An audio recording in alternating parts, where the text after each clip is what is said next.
Hello and welcome to the Wormhole Podcast. This is the fifth and final of the Milestone episodes to celebrate episode 100. I've enjoyed doing these so much, I'm going to have more bonus episodes in the future. Watch this space. Before we begin, may I ask you listeners, please do rate and or review this podcast if you can on Apple Podcasts, Spotify or Podcast Addict. So, I'm your host, Charlie Place, and today I am joined by four authors who I think will make a good group. And I think we'll get them to introduce themselves so you can get an idea for their voices straight away. I'm Liz. I write books set in Cornwall, and my most recent book, The Secret Shore, has two covers, depending on where you buy it from. It is full of intrigue, espionage, and passion, and it tells the story of the secret flotillas that left the Helford River during the war and provided a vital link to France for people and information. But more importantly, to me, it tells the story of the map girls, the many women who worked in geography and have been unsung for their role helping the war effort in World War II. Hi, I'm Emma Cowell, and my third novel has just been published. So my debut, One Last Letter from Greece, The House in the Olive Grove, and my latest, The Island Love Song. As you might be able to tell from the titles, they're all set in Greece, which I'm having a long-term love affair with. And all of my stories have in common, they are love stories from women's point of view. And there's also loss, family secrets, and my latest is set on the beautiful island of Hydra and is about two sisters who are dragged back there and forced to confront their past, and one sister is haunted by a love song that changes everything. Hi, I am Tammye Huf. I am the author of A More Perfect Union.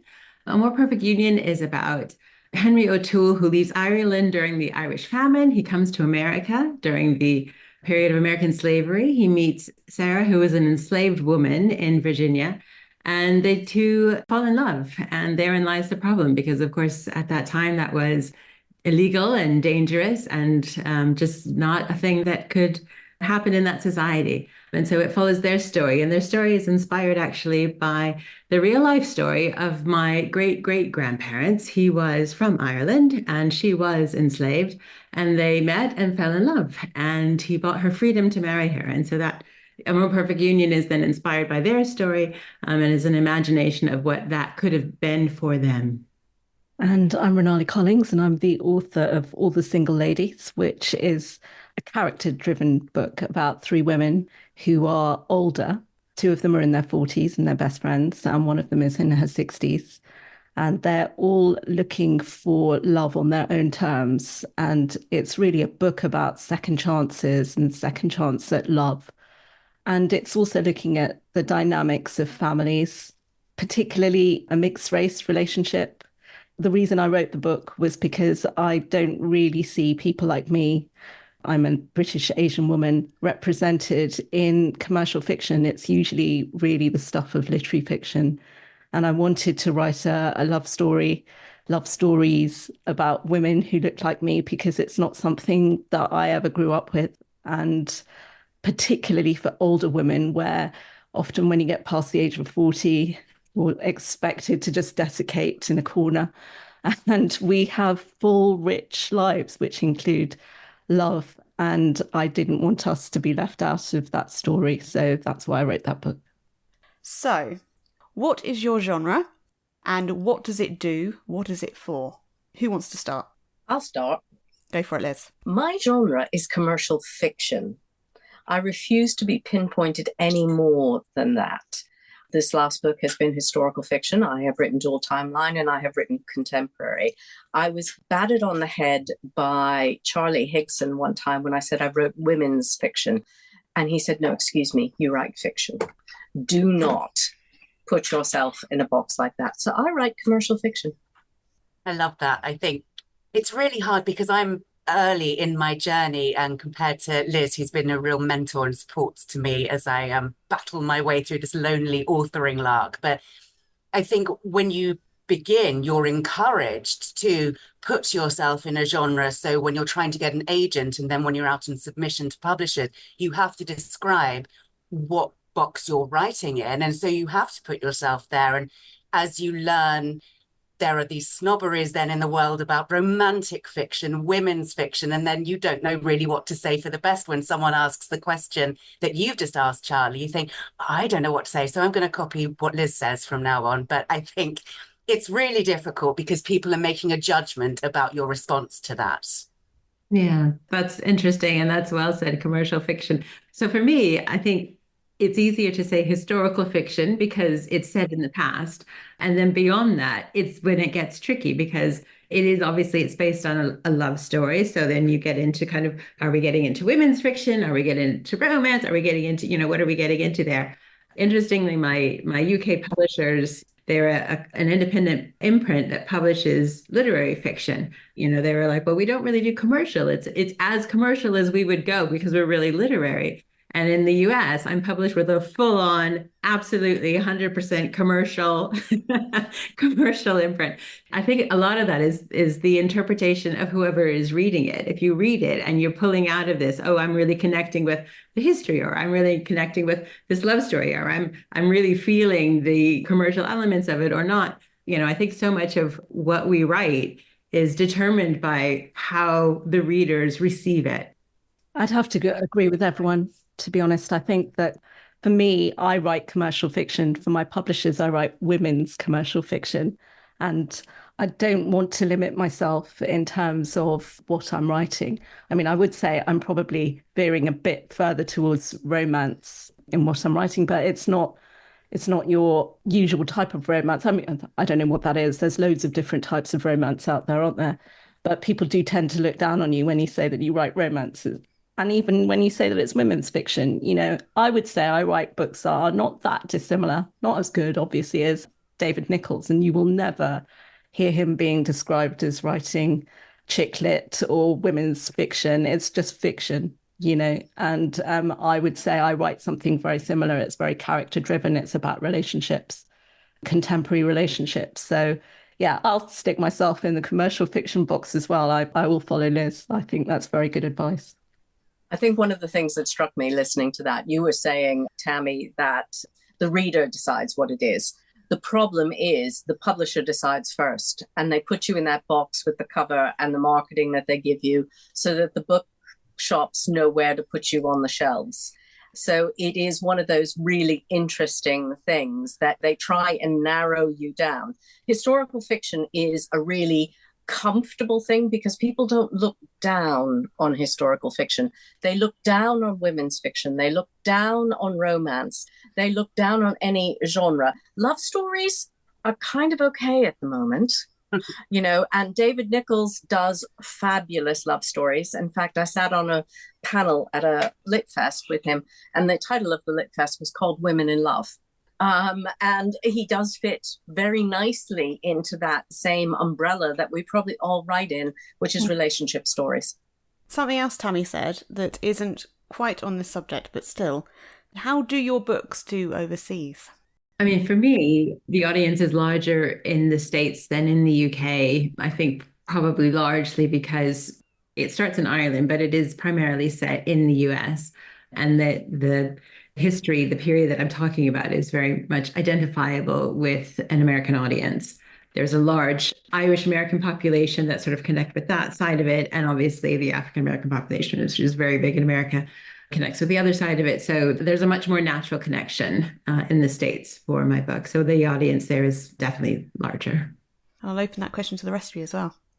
I'm a bestseller in Sweden. I earn more money from Sweden than I do from the UK. Which is my primary market. Although born in Boston and lived the first 26 years of my life in the States, my books are considered too English for the US market, which is fascinating.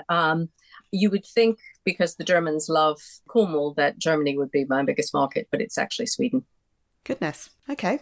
So interesting, being unable to predict that. I think happily my books are set in Greece, and my debut was published last year in Greek, and this year my second book has been published in their bestsellers in Greece, which is it's a huge relief actually, because I'm writing about a culture that's not mine, and I do it with the greatest love and respect that I can. So it's wonderful to have that welcomed. And I'm a bestseller in Malta as well. But I think one of the thrilling things as you go along your journey, if you your agent manages to sell a foreign right to receive your words in another language is just thrilling. So I'm 7 languages in. Yeah, it's lovely. And I wish I could speak them all that they're published in, but yeah, it's a real treat. I think for me, it's very much a UK market. It's a very UK centric book. And just because of the way that it's been published, digital first, I don't think that the market overseas has been as large as it is at home. And when I say large, it's not large, but people have read my book. Okay, so on genre then, if you wrote in another genre, and obviously you can interpret that however you want, given we've had this conversation, but if you wrote in another genre, which would it be? Golden Age crime. I can see that. Yeah. Contemporary family sagas. Psychological crime thrillers, which is such a U-turn, but I've got a dark side that's desperate to leap out, and it's probably healthier to get it out at some point. I think for me it would be fantasy, because it would just be quite nice to let go of all of the constraints that I feel that I might have in terms of narrative, and to build worlds that are completely different to the ones that we live in. I love that thought, and I have tried it. I'm not published in it because clearly I'm rubbish at that. So that's the only other thing I would want to write, I think, something that's completely different to what I do now. And I don't have the discipline to write crime. I don't have the imagination to write thrillers. I think they're really, both are really difficult to write. And historical fiction, I certainly do not have the discipline to write and the detail required for that. So I think I would love to just build my own little world and write that. I love that. It's really interesting, Ronali, that the discipline you mentioned, I do not have the process that's plot driven. So whilst I may have aspirations to write psychological crime thrillers, I would be a disaster because I've got post-it notes everywhere. And just today, my husband was reading my work in progress, which isn't finished. And he said, oh, I can't wait to happen what happens next. And I thought, yeah, me neither, because I haven't a clue. And so that's the way I roll. So I would be terrible and undisciplined at writing my aspirational genre. Right. Well, Ronali, I mean, you said you tried fantasy. Have you pitched it to anybody, or have they read it? No. Okay. No. I think when I decided, I think it was I lost my job a few years ago, and I was looking after smallish children. And I was thinking, what on earth can I do? And I thought, I'm just going to write something. And I built this whole world and wrote part of a fantasy novel, because, my specialty is not finishing writing novels. So I started it, and I loved it so much, but it was not good. It's not where my strength lies. And I think for me, doing my master's was a really good opportunity for me to try lots of different genres. And the one that fitted me the best is the one that I write in now, to be honest. It was the one where my voice was the most natural. And I wanted to write for pleasure. I wanted to write because I have stories to tell. And if I've got stories to tell, it should be really the easier way for me, rather than something that is a bit forced and other people do a lot better than I do. So, Liz, have you got a Dorothy Sayers-esque novel in you? Probably do. The question is when to have the time to write it. But I think I'd probably start out not doing a full-length novel in that style. I'd start out with shorter. I'd probably work towards a long short story or a novella to play with it, to see how I could succeed without giving myself the burden of 100,000 plus words in order to achieve it. But I'd love to do that. I'd love that challenge. It would be very, very different. Emma, I'm seeing a book set in Greece in this new genre. Oh, what a crime psychological thriller in Greece. Yeah. I mean, don't, Charlie, because you'll start my brain ticking away, and then I will just put down what I'm supposed to be writing and start something else, and then get in a terrible state because I can't plot. So, I mean, I would love to do that. But I think also the historical fiction appeals to me because setting something back in Greece is fascinating. And where my latest book is set on Hydra, they didn't have electricity until quite late, when the singer Leonard Cohen was living there, and he wrote Bird on a Wire because suddenly there were these electricity wires and there were birds perching on them. So it inspired him to write. So I love going back to an island that has no really basic things like electricity that we take for granted, but that's island life. And I don't know how far back I'd go, but that's more realistic than what I keep talking about and the idea you've just given me. Though, never say never. All right, so if your book, let's say your latest book for ease, but you can also pick something else if you'd prefer. But if your book was to be turned into a film or a TV show, who would you want cast in it? Well, to be honest, I'm actually thinking that through because The Secret Shore has just been optioned. Hey! So I have actually been asked to put together, a sort of dream list. But it's hard. It's hard to find characters, particularly when you're looking for historical, that will meet the story, fit the bill, and so forth. But I was thinking, if it gets made, because of course option is only step one of a very long journey, because the love interest in the story is an American and tall and from the Boston area, I was thinking of, God, I've gone blank on his name, the actor who played Captain America. Chris Evans. Chris Evans, yeah. Yes, he could play a rower. So that would be that. But I've had trouble trying to cast Mary, trying to find somebody that could be young enough, serious enough. I would put Aidan Turner as John Baker in the book. I've had a lot of fun with it. So I wish everybody else would have the opportunity. Go ahead. I've spoken enough. Well, for me, that's a relatively easy one for one character. My daughter, as it turns out, is an actor. And so I would definitely want to cast her in something, and probably, the lead role. Beyond that, I don't know. I mean, it's one of those things that you think, yeah, it would be great. And congratulations, that is great if it's optioned. But it's kind of the putting together of all sorts. I think for me, it's limited. The lead male would have to be Irish, obviously, clearly. And there are so many great Irish actors out there that you're spoiled for choice. Spoiled for choice, exactly. But I would love, at the end of the day, it's the producer's decision, it's the director's decision. But if it were optioned, I would whisper into somebody's ear to have her audition in it. Such a funny concept, isn't it? Because when you're writing, you've cast everybody in your head, not as, I guess, real life actors, but you see your characters so clearly. And then were one lucky enough to be in Liz's shoes to have it optioned, producers may have seen your characters differently and have a very clear idea that may not align with who you dreamt up. In a former life, I was a journalist at the BBC and I interviewed John le Carré, and I asked him about how he felt about the casting of the Constant Gardener. And he said precisely that: you've furnished every room you write. You know what the paintings are. You know how heavy the chairs are. You know how everyone looks and what their energy is like. And then someone comes along, Hollywood comes calling, as he said, and they just put it wherever they want with whomever they want. Luckily enough, the Constant Gardener was pretty fantastic and he was very happy with it and was involved on set. But I think it's interesting when we as writers see everything and everyone so clearly, and a reader may have a very different idea about what everything looks like.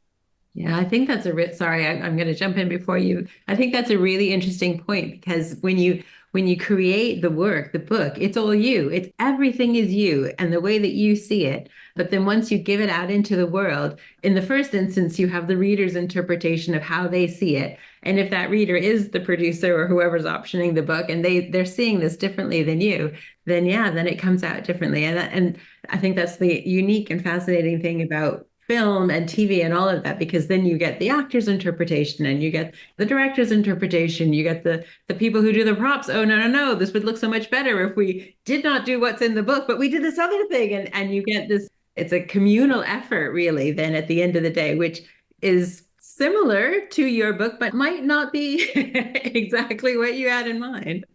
Yeah, I mean, I would have to say it's not something I've given any thought to, particularly because I'm writing the type of book in commercial fiction that you haven't seen a lot of before in the UK, certainly.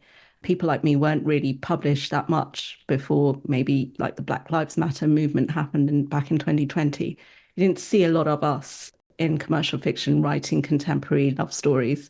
Equally, you don't see a lot of people who look like me who are actors, actresses. So it's very difficult to really think about it in those terms. I've not given it much thought, and particularly for the reasons that everyone else has brought up. You know, if my book were to ever be optioned in the same way as once it's published, it's no longer yours, you really don't know what other people are seeing or thinking about when they're reading it. And so really it would be entirely up to a production company as to who they wanted to cast. I don't know whether it would ever get made because it is so very specifically British, you know, and very often these movie producers want to make things very American. So I don't know how well that would translate. Yeah, so it's not something I've ever really given much thought to. That all sounds very reasonable. If you could have written someone else's book, which book or whose book would you choose? It is potentially a difficult question. It's not potentially a difficult question. Very difficult question. It's a bit like the question, what's your favourite book? It depends on the day, the hour, the minute. Yeah, I think there are far too many books that I would love to have written to say, this is the book I would love to have written. There's so, and as Liz is saying, it's you read a book and it captures you. Oh, yes. And then the next week you read another book and you think, oh, yes. And then comes the next book. So there's so many. I mean, there are so many great books out there that resonate with you on different levels. And some you think, yeah, that was good. And so I think for me, it's every single book that I have responded to with, oh, that was so good, rather than, yeah, I like that. All of the really, really emphatic, books I would love to have written.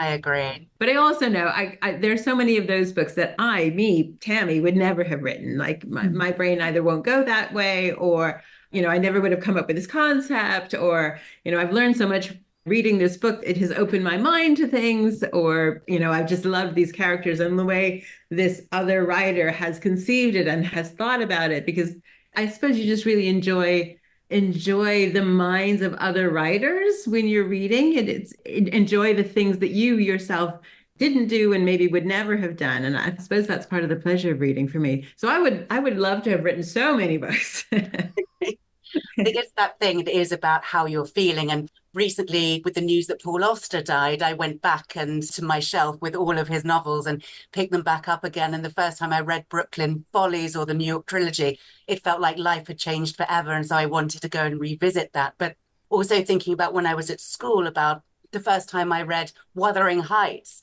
the noise that Tammye made, that noise I made, I just thought, this love affair, this brutal, awful, dysfunctional, love, all-consuming, passionate affair with Heathcliff and Cathy, that obviously has resonated for me to write about love and relationships way down the line. But I think all of those books that make you have an emotional and a physical response to those books, I couldn't pull out one. Impossible. Yeah, I think I'm going to sound equally unoriginal, because you do have a visceral reaction to the type of book that you honestly probably could never write yourself. That's when you think, oh my God, I wish I could write like this. There's so many books that I read where I go back again and I get my highlighter pen out and I highlight these things like I'm ever going to look at that again. You know, it's just like, I really appreciate this beautiful writing. And there's so many authors across so many different styles and genres and time frames. I couldn't possibly narrow it down. You know, I always think those poor people who get invited onto desert island discs, how on earth did they narrow that down to 10 tracks that are so special to them at special times of their lives, at pivotal moments of their lives? I could not possibly do that for music or for a book. I couldn't. You know, there's just so many books out there that I've absolutely loved. I would say for me, often I read these short lists of prizes, you know, like the Women's Prize or the Booker Prize lists. I find some of those titles really quite difficult for me to read quickly. But, you know, I read those and I go, oh my God, these people are amazing. I'm never going to write like this. So those are the people that I wish I could write like, but I couldn't tell you who particularly, because I couldn't possibly narrow that down to one or two people. They're generally books that I have a visceral reaction to. And I think, as you just said, Emma, I feel like it's life-changing sometimes. You know, like I remember reading Jane Eyre, and because I am just very basic, like most people, I sat there and thought, oh God, this is me. I'm an only child. Here I am sitting reading quietly alone on a gloomy Sunday evening, and I am Jane Eyre. I'm so put upon. Everybody has those moments. And, you know, I think it was about 9 or 10 when that happened. But that there are moments there that you read books and you think, yeah, this is something that I love. I love being in this other world, and people who can create that, all of you all create these worlds that people want to live in. So I would never narrow it down to one person, or even two, or even 10. I can say exactly what they said, but while people were talking, I was thinking there are probably two writers in particular that I would like to write like. Sarah Winman wrote The Year of Marvelous Ways. The prose in that was so utterly beautiful. The magic realism, it transported me. It was phenomenal. The other person is Kate Atkinson. Her Life After Life. She broke every damn rule in that book, and it worked beautifully. And both of those writers made me feel. So yes, those would be two of the books. I mean, I could probably go on to list 100, but any book that evokes emotion in me, that's what I do. That's actually the one book by Kate Atkinson I've read, so I can relate to that one. So, what is the best reader or fan encounter you've had? Well, I've got a bizarre reader encounter story in that, because the book is based on family history, and the family is a bit larger, and I'm way out here in the UK and have been for a quarter of a century. At any rate, my mother's cousin, who she hadn't seen since she was a child, was in a bookstore in the States, in Florida. My mother lives in Virginia. And she was picking up books on a table, and she turned one over and read the back blurb, which was my book. And she's reading it, and she's like, who is this woman who is writing about my family? And so she starts calling all the cousins, finding out what's going on here. And eventually she realizes it's me. And so, so that was a fun reader experience that actually through that wound up having this whole little reunion of all the cousins who hadn't seen each other in decades. And so that's kind of a bizarre one, but a reader experience nonetheless. And certainly of all of the different, and there have been lots of different little fun reader experiences, but that's definitely been the most meaningful for me. Well, having written 9 books, there have been a few along the way. The most recent one was a reader in Canada who saw me on Escape to the Country and then read my backlist. And she read in particular one Cornish Summer, which is the worst title ever. And it deals with early onset Alzheimer's, and her husband had that and died from it. And her email made me cry in the middle of the Hall for Cornwall as I read it. She had never seen it portrayed so honestly and so truthfully, and particularly as the book is partially told from the person who has early onset. And she watched it as her husband went through the whole thing. And that was incredibly meaningful to me, because I was writing about my best friend's sister, and to realize that I got it right. And this book was published years ago. It was published in 2017. So finding a new reader and her finding her life on a page of a book and portrayed in a way that she felt validated what she went through and everything else was incredibly moving. Mine's in a similar vein, that I had an email from a reader that made me cry. And it was after my debut, One Last Letter from Greece was published. And I didn't have any expectations about receiving communications from readers. It wasn't something I was prepared for, nor was it something I had even considered. And although I do write about beautiful Greece and love and friendship and relationships, there are women's issues within that as well that are quite hard hitting. And one of the strands in One Last Letter is about infertility and child loss. And 2 friends are supporting each other. One is going through an IVF journey. And a reader emailed me and said that the female friendship inspired her so much, and she'd had multiple miscarriages, 3 rounds of unsuccessful IVF, and she hadn't ever told any of her friends because of this stigma and this shame and this taboo about assisting fertility.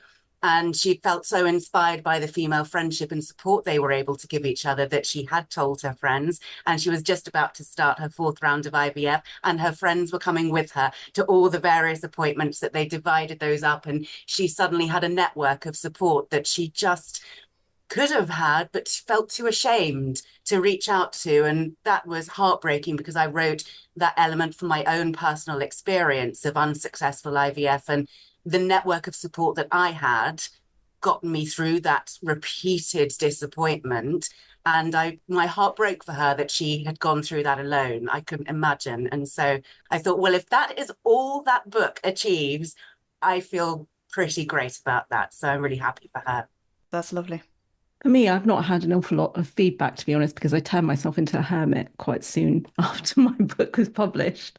But I've had some feedback from people that I didn't expect would read my book. So I always think that my book is probably for maybe more mature, older people. But because I have one is no longer a teenager, but one that's clinging on to teenage years, teenage children who get their friends to buy my book.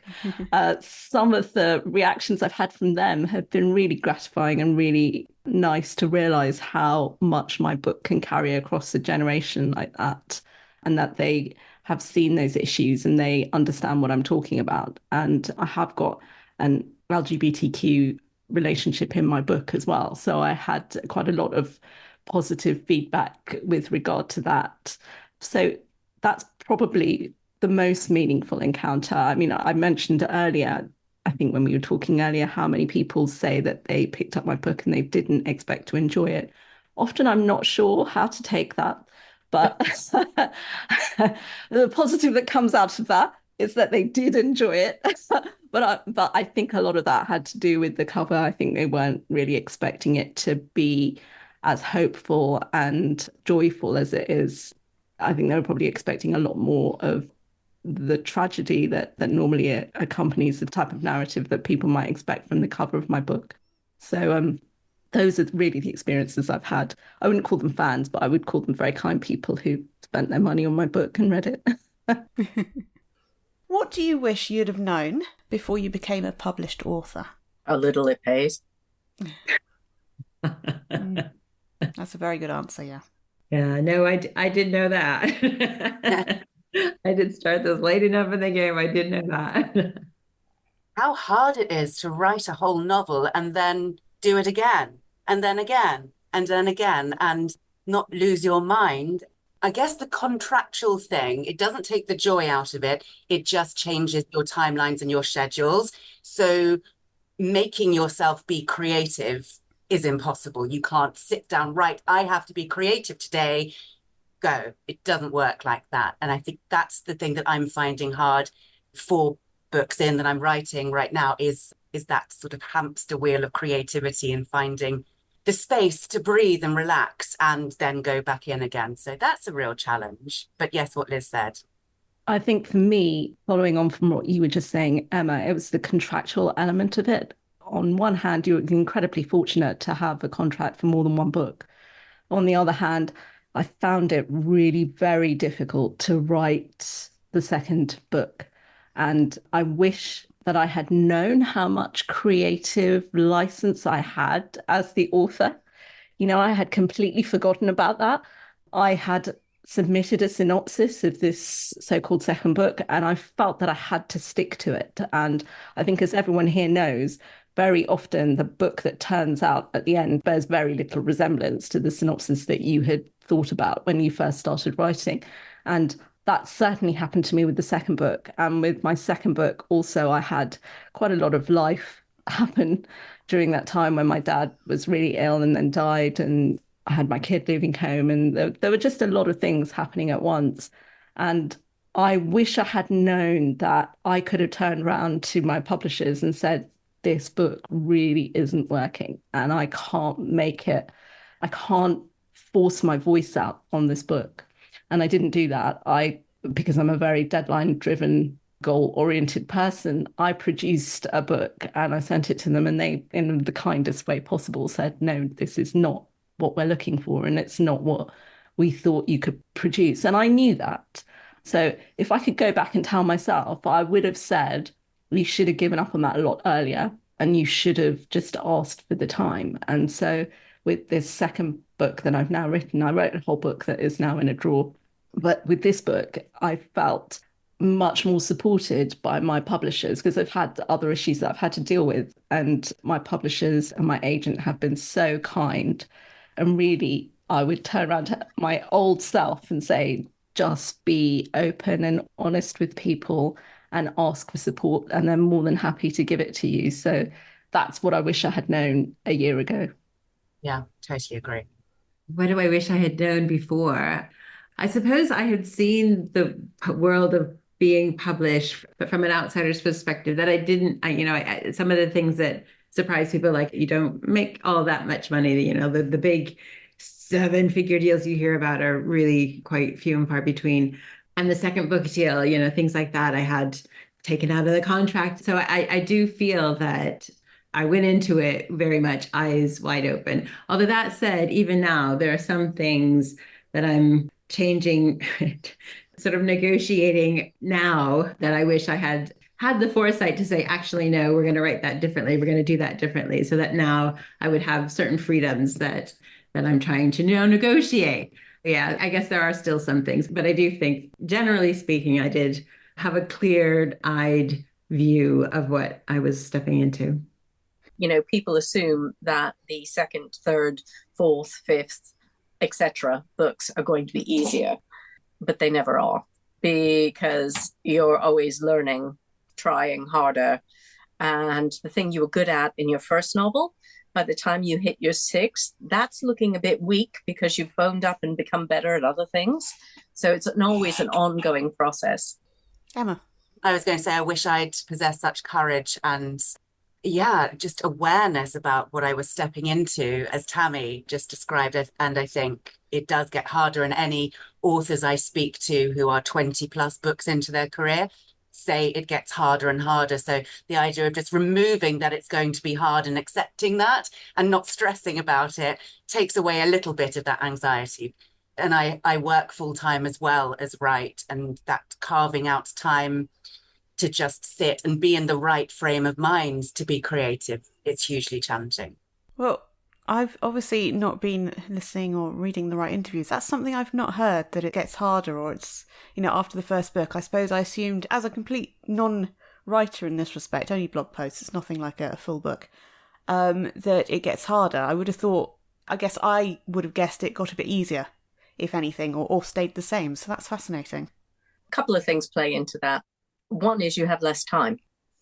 That first book, as has been mentioned, you have a lot of time to get it right, to tweak it, to do all those things. And then you're in a contractual situation and you have either another book or another 2 books to write. And your space and time has diminished to this much. So as Emma was saying, you have to put bum on chair and be creative when there's nothing about you that's feeling creative at all.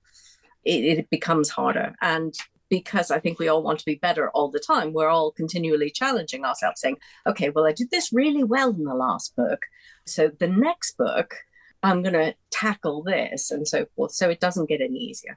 And I guess if you're writing standalone novels, if they're standalone and they don't follow on, you've got to come up with a whole world, a whole bunch of characters with a whole bunch of new problems and the way they interact and what happens. If you're writing something that leads on, I'm sure that is not easier, but at least you've got a baseline starting point, starting with that blank page and nothing. And then to get to 100,000 words at the end of the process feels like a mountain and a half. I think there's also something slightly debilitating about doing well with your first book. So if your first book, it's been read well and it's sold well and, people are saying great things about it and it's making some fun lists and what have you, then you think, right, the next time I'm going to do justice. And then you think, I have to bring that level of accomplishment. And is this going to be good enough? And I think there's something slightly debilitating about that. And I know for me, not having the pressure of you have the second book to do for us, for me, I took quite a long time to sort of get book 1 kind of out of my head, because for me, you live with these characters. They're like your little invisible friends. And so to get them out of my head, it took a while to then now conceive of the new characters in the new book. And as Emma was saying, the whole new world, really. It's done now. My second book is actually just now going out on submission. So fingers crossed, guys.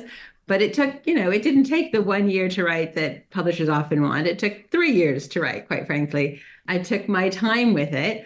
I feel happy with that process and that experience, but I know I would have felt completely, as you were saying, I would have felt completely stressed and overwhelmed if there was a contract saying you've got to get this out in a year. I think also the other thing that you were just talking about was about how well your first book has done, and thinking about things like that. I think if I were to wish that I had known something in advance, it would be to not worry about that. The only thing that we can control is our writing. And the rest of it is really up to the publishers as to how they publicize it, how they market your book, how many people read your book, who sees your book when, how, all of those things, how well it's selling. You can't really influence any of that. The only thing you can do is write the best book that you can write in the time that you've got or the time that you take. And that's something I've been telling myself for the last year when I've had to start from scratch. I can't control any of this circus. Publishing is a little bit of a circus. You have to take a step back and think about what it is your role is. And your role is to come up with these new characters, these new worlds to tell these stories. And you can only do it the best way that you can do and hope for the best. So I wish you best of luck, Tammye, on your submission as well, because that's, you've done your bit. You've done the best that you can do. And that's all that we can all do, I think. Hope. That's all. So what I'm getting, it's that thing with everything that you guys have been saying. When you do something you love as a job, it obviously changes. You're not always going to love it. It becomes your job. It becomes almost sometimes a chore. So yeah, it's something that I think people should remember. As much as you love writing, you've also got to think about it in those terms. So, can you remember any particularly interesting fact that you discovered in your research for any book that couldn't be included in the book? For me, I don't tend to do an awful lot of research because my books are very character driven. So my plot is driven by the characters. So there's not really a lot of research that I would do apart from checking where a street is or what's on a street. So I'm accurate. So no, I'm afraid I haven't got any little gems there. No, I don't either, Ronali. I think I do a lot of my research in Greece, mainly in tavernas, eavesdropping. So I don't tend to do a huge amount of searching and researching unless it's a specific thing about the Greek culture, but that's usually included. But no, I'm usually found in a taverna eating. That's my research process. I do a huge amount of researching, an inordinate amount of researching. And I include quite a lot in the books of that research. I try to sort of hide it so that it's not like, here is the research. It's sort of, you're supposed to sort of notice it without noticing it is the thing I'm going for. But to give you a fact or something, I can't think of anything right now. I had a little bit of trouble in how to present Ian Fleming in the book because he's a major secondary character and how he's dead, so I can't be libeled. But at the same time, how to portray him as a character was, at times, he's very unsavory. And that wouldn't necessarily benefit the book to portray that side of him. So I had to weigh that up in telling the book and choosing how he'd be presented. I also learned, can I just say, from The Secret Shore, why in Cornwall, which is where Liz and I both live, why daffodils grow on the top of hedges. And Liz educated me. Do share why, Liz? Oh, I had to share that because I'd always wondered, during daffodil season, you'll drive along the lanes here and there'll be daffs blooming on the top of these hedges. And you're thinking, did birds move them? What happened? In the First and the Second World War, but more in the Second World War, the daffodil fields, because they're grown as a market plant down here, were turned over to food. And the land girls were told to just dig them up and ditch them. And they went into the hedges. They threw them over their shoulders. And that's why in Cornwall. Yeah, I was looking for something else and I came across that. And I thought, oh, God, I've always wanted to know why this has to go in the book. And I love that. I love that moment. I have so much of that where you're looking for stuff and you find something that's really fun and quirky and interesting. And you think, yeah, somehow that's going in the book. So yeah, I do have loads of kind of those moments, the unexpected things that you wouldn't think about. And I love it as a reader when you learn those things and then become a complete trivia bore with anyone who will listen to you. So you go, do you know why? Or do you know how? But I love that you get to enjoy someone's writing and learn some good things. What was I doing the other day? I was playing something like Google Maps game where you have to guess where you are and it kind of puts you like in a field somewhere. And I worked out I was in Uddingston in Scotland thanks to Elissa Soave's book. So that was very useful. Okay, so go on then. Last question. Tell us about what you're currently writing or what's going to be published soon. Emma, I think it will have to be the book after The Island Love Song for you. Yes, correct. So that is what I'm just putting the finishing touches to the first draft of that will be published in May or June 2025. And it is about a Greek family who are based in London this time, but we do end up on an island in Greece, and it's about twins, a boy and a girl. In fact, you might be able to see my mood board is just behind, and there's the twins in Greek mythology here, Apollo and Artemis. So there's elements of that, but it's contemporary. And one of the twins, the boy Nicholas, has been killed in a car accident, and Katharina is putting life back together, and they both inherit a house on a Greek island, but the uncle who's died didn't know that Nicholas has died. There's a lot of family secrets, there's love and there's loss, and that's all I can say about it because I'm still pulling bits out of the draft before I press send and have a complete meltdown about it. So. Mythology added, that's a little bit you say, but still. A little okay. bit. Well, I might play and completely rewrite the whole thing before I deliver it, you never know. Fair enough. Go on, Tammye, I want to hear about this new book.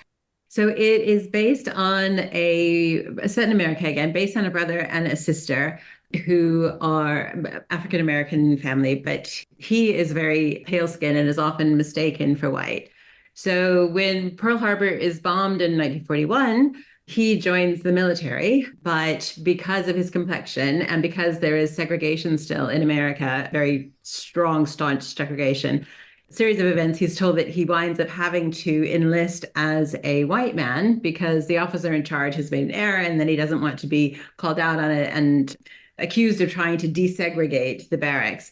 And so he goes through World War II as a white man, and it's about then also his sister who's at home as still a Black woman dealing with all of that. And it's their war years together. And then also those post-war years of prosperity in America, at least.